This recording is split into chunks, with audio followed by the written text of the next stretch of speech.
નમસ્કાર વિદ્યાર્થી મિત્રો, હું જયેશ પૂજારા નવનિર્માણ વિદ્યાલય ઓનલાઈન એજ્યુકેશનમાં આપનું હાર્દિક સ્વાગત કરું છું. વિદ્યાર્થી મિત્રો, આની પહેલાંના વિડીયોમાં આપણે ધોરણ 6 સામાજિક વિજ્ઞાનની અંદર જે પહેલો પાઠ છે ચાલો ઇતિહાસ જાણીએ, તેમાં આપણે ઇતિહાસ જાણવાના જે સાધનો અને સ્ત્રોતો છે તેનો આપણે અભ્યાસ કર્યો હતો. અને ઇતિહાસ જાણવાના સાધનો અને જે સ્ત્રોતો છે તેમાં આપણે જોયું હતું કે તાળપત્ર અને ભોજપત્ર, અભિલેખો, તામ્રપત્રો, સિક્કા આ વગેરેનો અભ્યાસ છે તે આપણે પહેલાંના વિડીયોમાં કર્યો હતો. તો આપણે આજના વિડીયોમાં આપણે છે વિદ્યાર્થી મિત્રો તે અભ્યાસ કરવાનો છે તે ઇતિહાસના અભ્યાસીઓ છે તેનો આપણે અભ્યાસ કરવાનો છે. તો ઇતિહાસના અભ્યાસીઓ કોને કહેવાય? તો વિદ્યાર્થી મિત્રો, જે ઇતિહાસનો અભ્યાસ કરતા હોય તેને ઇતિહાસના અભ્યાસીઓ કહેવામાં આવે છે. તો આવા ઇતિહાસનો અભ્યાસ કરનારા અભ્યાસીઓ કોણ છે? તો કે પુરાતત્વશાસ્ત્રીઓ, ઇતિહાસકારો અને પ્રવાસીઓ છે તે આપણે ઇતિહાસનો અભ્યાસ કરે છે, આથી તેમને ઇતિહાસના અભ્યાસીઓ કહેવાય. તો ચાલો વિદ્યાર્થી મિત્રો આપણે જોઈએ આવા ઇતિહાસના અભ્યાસીઓ વિશે. તો ઇતિહાસ એટલે કે માનવ સમાજનો ભૂતકાળ જાણવા આપણને પુરાતત્વશાસ્ત્રીઓ, જેને અંગ્રેજીમાં આર્કિયોલોજિસ્ટ કહેવાય છે, અને તે સંશોધન કરીને માહિતી આપે છે. કે વિદ્યાર્થી મિત્રો, આપણને જે પહેલાંનો માનવ કેવો હતો, આપણો ભૂતકાળ કેવો હતો એની માહિતી આપણને કોણ આપે છે? તો કે પુરાતત્વશાસ્ત્રીઓ આપે છે, અને જેને અંગ્રેજીમાં આર્કિયોલોજિસ્ટ કહેવાય છે. ઉદાહરણ હું તમને આપું કે આપણું જે આરોગ્ય બગડ્યું હોય અને આપણો ઈલાજ કરે તેને આપણે ડૉક્ટર કહેવાય. તમને હું ભણાવું છું તો હું શિક્ષક કહેવાય. એવી જ રીતે જે ઇતિહાસનો અભ્યાસ કરે અને શું કહેવામાં આવે? તો એને આપણે પુરાતત્વશાસ્ત્રીઓ કહેવામાં આવે છે. અને આવા પુરાતત્વશાસ્ત્રીઓ છે એ શું કરે? તો કે પહેલાંના સમયનો જે ભૂતકાળ છે એની માહિતી એકઠી કરી, એનું સંશોધન કરી અને ત્યાર પછી આપણી સમક્ષ છે તે ભૂતકાળની માહિતી રજૂ કરે છે, આપણને ભૂતકાળની માહિતી આપે છે. તેઓ પ્રાચીન સ્થળો પર જઈ, આવા પુરાતત્વશાસ્ત્રીઓ શું કરે? તો કે પ્રાચીન એટલે કે જૂના સ્થળો પર જઈ ઉત્ખનન કરીને મકાનો, સિક્કા, ઈંટો, પથ્થરો, ઓજારો, ખોરાકના નમૂના, મનુષ્યો અને પ્રાણીઓના હાડકાં વગેરે શોધીને તેનો અભ્યાસ કરી તે સમયના માનવોની સંસ્કૃતિથી આપણને અવગત કરાવે છે. વિદ્યાર્થી મિત્રો, આવા જે પુરાતત્વશાસ્ત્રીઓ છે તે આપણે પ્રાચીન સ્થળોએ જઈ ઉત્ખનન. હવે ઉત્ખનન એટલે કે ખોદકામ કરવું. વિદ્યાર્થી મિત્રો, તમારા સામાજિક વિજ્ઞાનમાં આ જે શબ્દ છે તે વારંવાર આવશે, એટલે ખાસ યાદ રાખજો. ઉત્ખનન, ઉત્ખનન એટલે કે ખોદકામ કરવું. એટલે આવા પુરાતત્વશાસ્ત્રીઓ છે તે ખોદકામ કરીને મકાનો છે, સિક્કા, ઈંટો, પથ્થરો, ઓજારો, ખોરાકના નમૂના આ બધું શું કરે? તે એકઠું કરે અને ત્યાર પછી છે એનો અભ્યાસ કરે છે, અને પછી આપણી સમક્ષ એ સમયની માનવોની સંસ્કૃતિ કેવી હતી એનાથી આપણને પરિચિત કરાવે છે. અવગત એટલે કે પરિચિત કરાવવું. પ્રાચીન કાળથી મનુષ્ય એક જગ્યાએથી બીજી જગ્યાએ પ્રવાસ કરતો રહ્યો છે, અને ઘણા પ્રવાસીઓ બીજા દેશોમાં જઈને ત્યાંના જીવનની નોંધ પણ કરતા હતા. વિદ્યાર્થી મિત્રો, કે આપણો મનુષ્ય છે, આ મનુષ્ય છે તે પ્રાચીન કાળથી એટલે કે જૂના સમયથી એક જગ્યાએથી બીજી જગ્યાએ પ્રવાસ કરતો રહ્યો છે. હવે તમારા મનમાં વિદ્યાર્થી મિત્રો પ્રશ્ન થશે કે શું કે આપણે પહેલાંના સમયનો જે મનુષ્ય છે તે પ્રવાસ કરતો તો શું તો એ સમયે શું વાહનો હતા? તો કે ના, એ સમયે વાહનો નહોતા, પરંતુ એ સમયે મનુષ્ય છે તે એક જગ્યાએથી બીજી જગ્યાએ પ્રવાસ કરતો હતો, પણ જળમાર્ગ દ્વારા પ્રવાસ કરતો હતો. બોટ દ્વારા, વહાણ દ્વારા છે તે પ્રવાસ કરતો હતો. અને ઘણા પ્રવાસીઓ બીજા દેશોમાં જઈને ત્યાંના જીવનની નોંધ પણ કરતા હતા.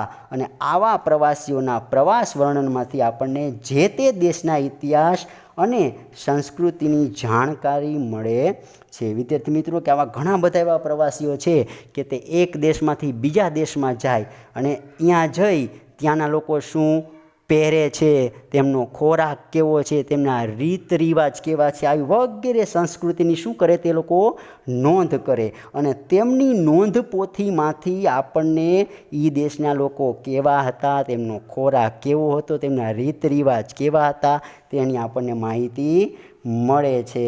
તો આવા જે આપણે પ્રવાસીઓ છે તે કયા હતા કે જે એક દેશમાંથી બીજા દેશમાં ગયા હોય અને તેમને પોતાની એ દેશના લોકોની નોંધ કરી હોય એવા પ્રવાસીઓ કયા છે? તો તેમાં છે આપણે મેગેસ્થનીસ, પ્લિની, ફાઇયાન, યુઅન શ્વાંગ જેવા મુસાફરોનો સમાવેશ થાય છે. આ બધા મુસાફરો છે તે એક દેશમાંથી બીજા દેશમાં પ્રવાસ કર્યો છે અને ત્યાંના લોકો કેવી રીતે રહેતા હતા તેની બધી જ એમને નોંધ કરી છે. અને એમની નોંધ પોથીમાંથી આપણને છે એ બીજા દેશના લોકોની માહિતી મળે છે.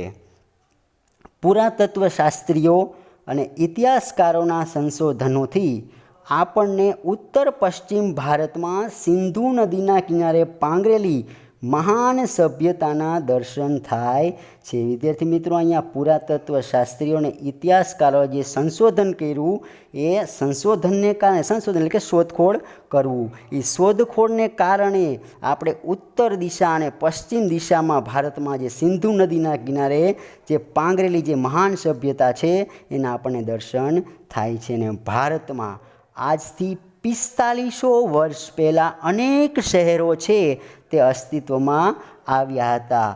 એ જ રીતે ગંગા નદીની આસપાસના ક્ષેત્રોમાં આજથી 2500 વર્ષ પહેલાં ઘણા બધા શહેરોનો વિકાસ થયો હતો તે પણ જાણી શકાય છે. વિદ્યાર્થી મિત્રો, હવે અહીંયા કીધું કે આપણે ભારતમાં આજથી 4500 વર્ષ પહેલાં અનેક શહેરો અસ્તિત્વમાં આવ્યા હતા, 2500 વર્ષ પહેલાં ઘણા બધા શહેરોનો વિકાસ થયો હતો.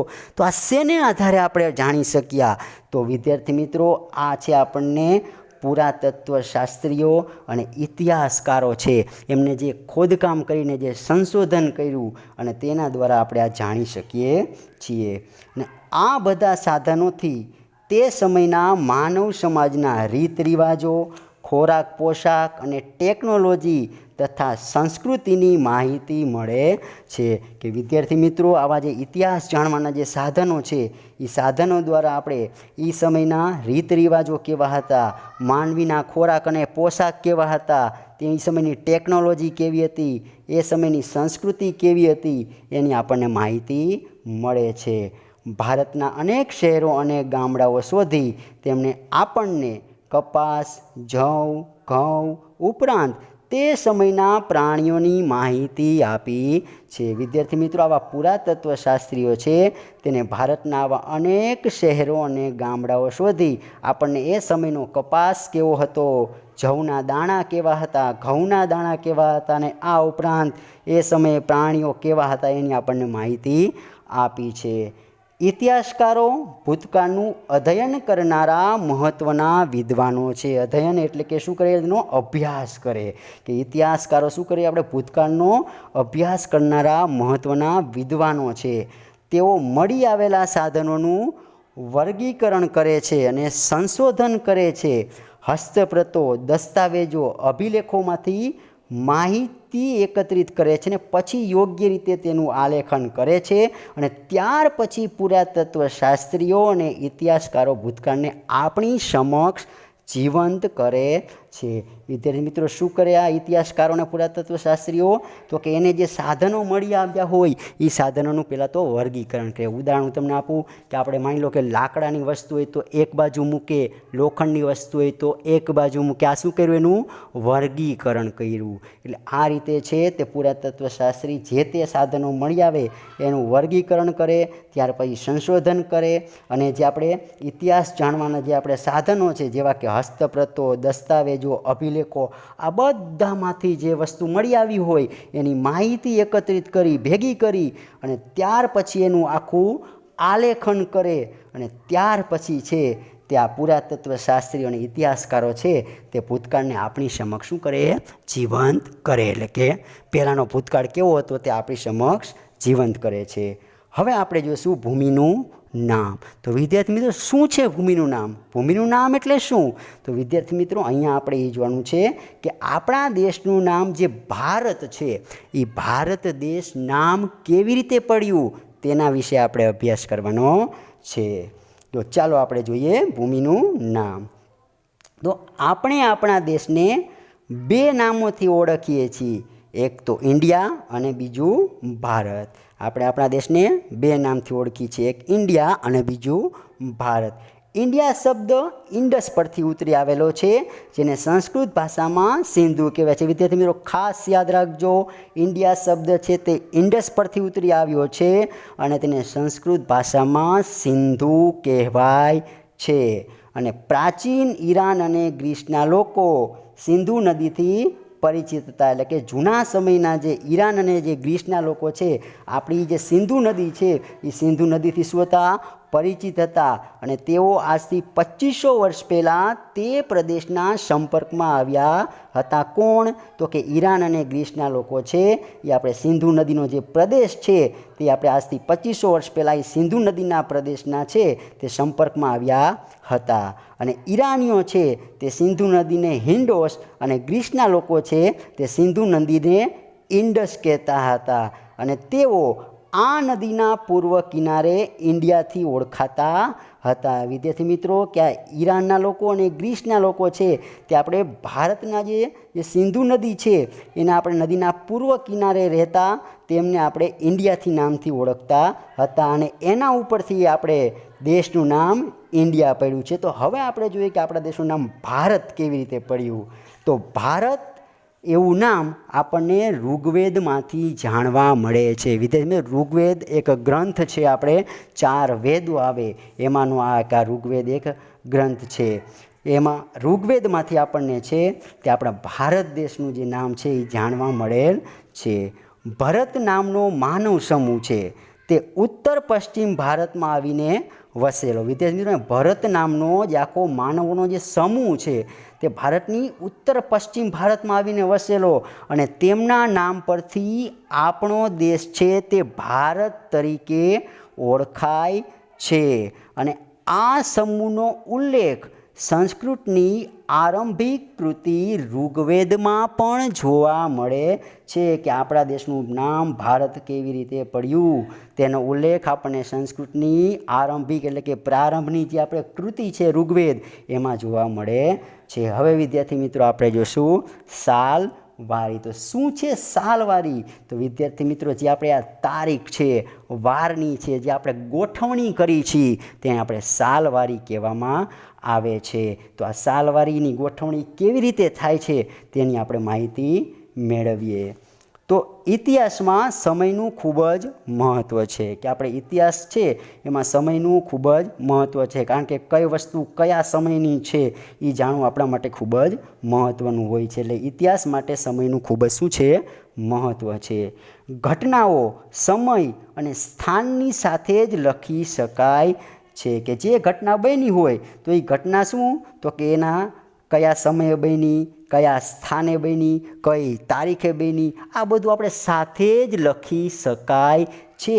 તો એના માટે આપણે સાલવારીને સમજવી જરૂરી પડે છે કે કઈ તારીખે કઈ ઘટના બની, કયું સ્થળ હતું, કયો વાર હતો, આ બધું જાણવું હોય તો આપણે સાલવારી છે એ જાણવી પડે।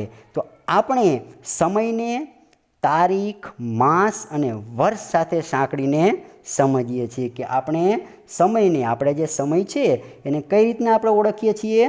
તો કે તારીખ તરીકે, માસ અને વર્ષ સાથે આપણે સાંકળીને સમજીએ છીએ। અહીંયા ઉદાહરણ આપેલું છે, જેમ કે 20 જુલાઈ 2018 અને શુક્રવાર, એટલે કે અહીંયા 20 તારીખ, જુલાઈ મહિનો, 2018ની સાલ અને વાર કયો? તો કે શુક્રવાર। આવી રીતના આપણે તારીખ, માસ અને વર્ષને આપણે સાંકળીને છે તે સમયને આપણે સમજીએ છીએ। અને આ પ્રમાણે સમયની ગોઠવણી તો કે ઈસુ ખ્રિસ્તના જન્મ સાથે સંકળાયેલી છે કે આવી રીતના આપણે જે સમયની જે આપણે ગોઠવણી કરી એ શેની સાથે સંકળાયેલી છે? તો કે ઈસુ ખ્રિસ્તના જન્મ સાથે સંકળાયેલી છે કે ખ્રિસ્તી ધર્મના સ્થાપક ઈસુ ખ્રિસ્તના જન્મને દુનિયામાં કાળગણના સાથે જોડવામાં આવ્યો છે। કાળગણના એટલે તો વિદ્યાર્થી મિત્રો અહીંયા સમયની ગણતરી, તેને કહેવાય કાળ ગણના। એટલે કે ખ્રિસ્તી ધર્મના જે સ્થાપક છે ઈસુ ખ્રિસ્તના જન્મને દુનિયામાં છે તે કાળગણના સાથે જોડવામાં આવ્યો છે। અને આપણે ઈસવીસન એમ કહીએ છીએ। આપણે કોઈ પણ સાલ હોય તો શું કરીએ આપણે ઈસવીસન એમ કહીએ છીએ। અને અંગ્રેજીમાં ઈસવીસનને શું કહેવાય તો અંગ્રેજીમાં એડી એટલે કે એનો ડોમિની કહેવામાં આવે છે। એટલે ઈસુ ખ્રિસ્તના જન્મ પછીના વર્ષો એમ કહેવાય। ઈસવીસન એટલે કે ઈસુ ખ્રિસ્તના જન્મ પછીના વર્ષો હોય તેને શું કહેવાય ઈસવીસન કહેવાય। કે ઈસુ ખ્રિસ્ત છે એમનો જન્મ થયો એ પછીના જે વર્ષો છે તેને શું કહેવામાં આવે તો એને ઈસવીસન કહેવામાં આવે। અને અંગ્રેજીમાં એને એડી એવો શબ્દ વાપરવામાં આવ્યો છે। એટલે કે એનો ડોમિની। હું તમને ઉદાહરણ આપું કે આપણે અત્યારે ઈસવીસન 2020 ચાલે છે તો ઈસુ ખ્રિસ્તનો જન્મ થયો એ પછીના 2020 વર્ષ એને શું લખાય આપણે ઈસવીસન લખાય છે। અને અંગ્રેજીમાં લખવું હોય તો એડી 2020 લખી શકાય। દાખલા તરીકે ઈસવીસન 2000 એટલે ઈસુ ખ્રિસ્તના જન્મ પછીના 2000 વર્ષ। અને એ જ રીતે ઈસવીસન પૂર્વે આવે તો ઈસવીસન પૂર્વે જેને ઇંગ્લિશમાં કહેવામાં આવે બીસી એટલે કે બિફોર ક્રાઇસ્ટ એટલે ઈસુ ખ્રિસ્તના જન્મ પહેલાંના છે તે વર્ષો હોય તેને આપણે શું કહેવામાં આવે તો કે ઈસવીસન પૂર્વે કહેવામાં આવે છે। એટલે કે ઈસુ ખ્રિસ્તનો જન્મ નહોતો થયો એ પહેલાંના જે વર્ષો છે તેને ઈસવીસન પૂર્વે કહેવાય। અને ઈસુ ખ્રિસ્તનો જન્મ થયો એ પછીના જે વર્ષો હોય એને શું કહેવામાં આવે એને ઈસવીસન કહેવાય। ખાસ યાદ રાખજો કે ઈસુ ખ્રિસ્તનો જન્મ થયો એ પછીના જે વર્ષો છે એ પછીની જે સદીઓ છે તેને ઈસવીસન તરીકે ઓળખવામાં આવે। અને ઈસુ ખ્રિસ્તનો જન્મ નહોતો થયો એ પહેલાંના જે વર્ષો છે એને આપણે શું કહેવામાં આવે તો કે ઈસવીસન પૂર્વે તરીકે ઓળખવામાં આવે છે। ઉદાહરણ લઈએ આપણે કે ઈસવીસન પૂર્વે 2000 એટલે કે ઈસુ ખ્રિસ્તના જન્મ પહેલાંના 2000 વર્ષ જેને ઇંગ્લિશમાં આપણે બીસી આપણે 2000 લખી શકાય। તો અહીંયા વિદ્યાર્થી મિત્રો તમને છે તે આપણે એક સમયરેખા આપેલી છે ઇતિહાસમાં ઈસવીસન પૂર્વે અને ઈસવીસનને સમજાવતી એક સમયરેખા છે જેમાં આપણે વચ્ચે તમે જોઈ શકો છો કે ઈસુ ખ્રિસ્તનો જે જન્મ છે ત્યારે આપણે છે એ 0 વર્ષ છે બરાબર છે ત્યારે 0 વર્ષ છે। અને અહીંયા ઈસવીસન એડી એટલે કે ઈસુ ખ્રિસ્તનો જન્મ થયો એ પછીના વર્ષો છે। અને આ સાઈડ ઈસવીસન પૂર્વે એટલે કે બીસી એટલે ઈસુ ખ્રિસ્તનો જન્મ નહોતો થયો એ પહેલાંના વર્ષો આપણને દર્શાવેલા છે। પહેલી સદી બીજી સદી ત્રીજી સદી ચોથી સદી પાંચમી સદી એ રીતના દર્શાવેલી છે। હવે ઘણીવાર સાલવારીને એડીને બદલે સીઈ અને બીસીને બદલે બીસીઈ તરીકે પણ લખવામાં આવે છે। તો એડી એટલે શું અને બીસી એટલે શું તો એડી એટલે કે કોમન એરિયા એટલે કે અહીંયા ઈસુ ખ્રિસ્તનો જન્મ થયો એ પછીના જે વર્ષો છે તેને એડી કહેવાય। અને બીસી એટલે બિફોર કોમન એરિયા એટલે કે ઈસુ ખ્રિસ્ત ભગવાનનો જન્મ નહોતો થયો એ પહેલાંના વર્ષો છે ત્યારે જે ઘટના બની હોય તેને બિફોર કોમન એરિયા કહેવામાં આવે છે। સી એટલે કોમન એરિયા જેનું આપણે ગુજરાતી થાય સામાન્ય કે સાધારણ યુગ। જ્યારે બીસીઈ એટલે કે બિફોર કોમન એરિયા જેનું ગુજરાતી શબ્દ છે સામાન્ય કે સાધારણ યુગ પૂર્વે એટલે કે ઈસુ ખ્રિસ્તના જન્મ પહેલાંના વર્ષો।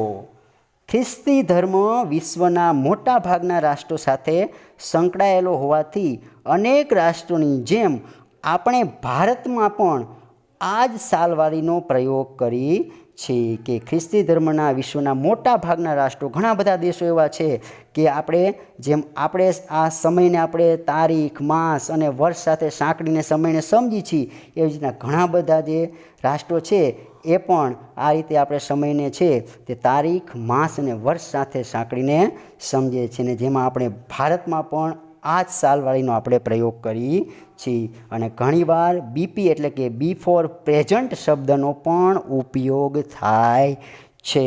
અને વિદ્યાર્થી મિત્રો આ હતો આપણો પહેલો પાઠ। આશા રાખું કે તમને આ પાઠ છે તે જરૂર સમજણ પડી ગઈ હશે।